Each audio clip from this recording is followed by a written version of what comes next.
Outil d'évolution, instrument de révolution, la mode. Son impact, son passé et son devenir ne cessent d'animer, de passionner et parfois même d'exaspérer. Des actualités aux tendances du secteur, en passant par les grands enjeux sociétaux auxquels la mode fait face, on parlera de tout ça ici, ensemble. Merci d'être là et bienvenue sur Stylé.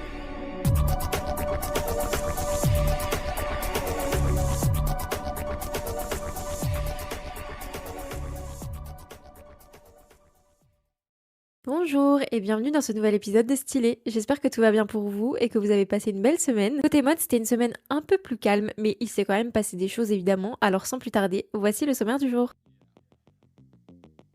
D'abord, on parlera du magazine Vogue qui va ouvrir les portes d'un lieu très spécial lors de la prochaine Fashion Week de Paris. On évoquera ensuite l'implantation de Shein en France qui se précise de plus en plus, mais rien n'est gagné pour autant pour le géant de l'ultra fast fashion puisqu'on en parlera, l'Union européenne a décidé d'ouvrir une enquête à son sujet. On abordera également rapidement Jacquemus qui s'est emparé de son compte Instagram pour faire une nouvelle grande annonce. Et enfin, on évoquera un nouveau documentaire qui permet d'entrer dans les coulisses du premier défilé haute couture de Jonathan Anderson pour Dior.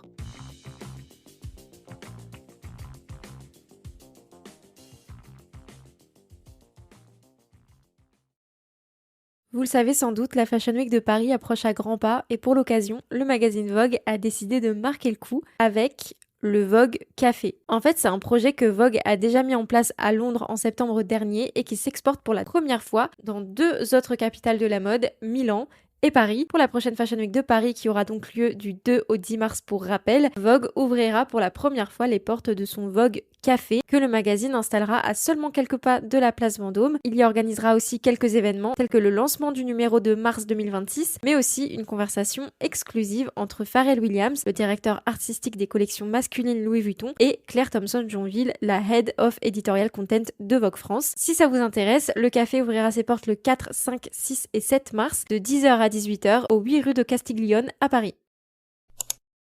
Vous n'avez pas pu manquer cette actu si vous suivez le podcast depuis un moment. Shein s'est installé au BHV Marais il y a quelques mois suite à un partenariat avec la Société des grands magasins qui détient le BHV et plusieurs autres enseignes à travers la France. Et justement, malgré le scandale qu'a provoqué l'arrivée de Shein au BHV Marais, c'est désormais officiel, le géant de l'ultra fast fashion va s'installer dans d'autres villes françaises. Selon le syndicat CFDT, les choses seraient en train de s'accélérer pour Shein puisque les magasins BHV d'Angers, Limoges, Dijon et Reims auraient été informés qu'un inventaire initialement prévu le 18 février serait finalement décalé d'un mois afin de préparer l'arrivée de Shein. Le porte-parole de Shein en France aurait cependant démenti l'idée d'une ouverture ce mercredi, donc cette semaine, avant d'affirmer que cette dernière aurait lieu dans les prochaines semaines. Selon le média Ouest France, l'arrivée de Shein ne se ferait cependant pas dans les magasins BHV du Mans et d'Orléans en raison d'un manque de place. 5 magasins Shein vont donc ouvrir en province, ce qui, selon la CFDT, inquiète les salariés sur la pérennité des magasins.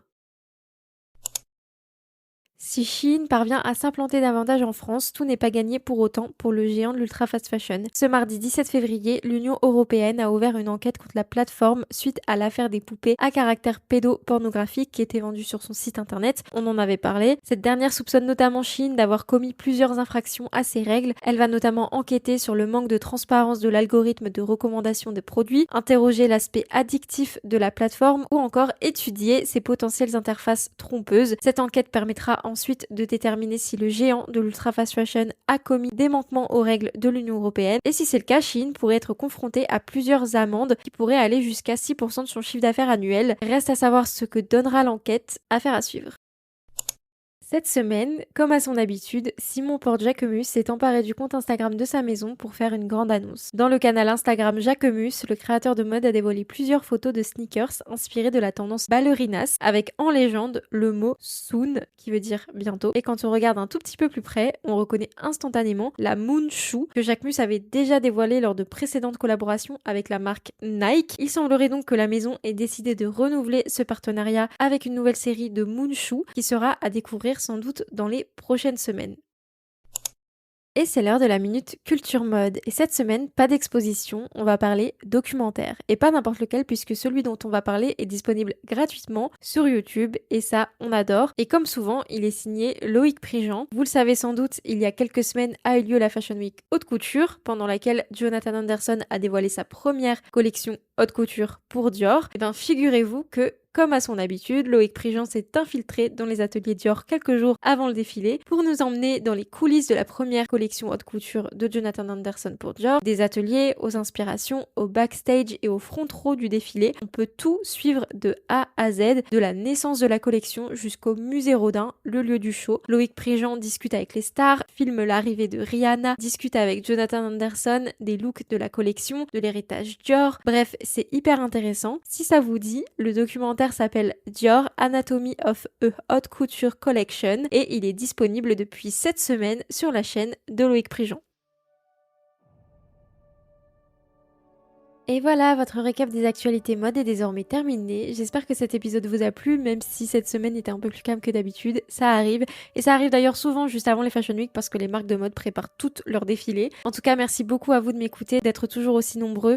Bienvenue si vous venez d'arriver. N'hésitez pas à vous abonner et à donner votre avis avec les petites étoiles si ce n'est pas déjà fait. Et je mets également un sondage auquel vous pouvez répondre en dessous de l'épisode qui me permet de savoir quelle actualité vous a le plus plu. Ça m'aide aussi beaucoup pour les prochains épisodes. Merci infiniment d'être là. Et en attendant le prochain épisode, je vous dis à bientôt sur Stylé.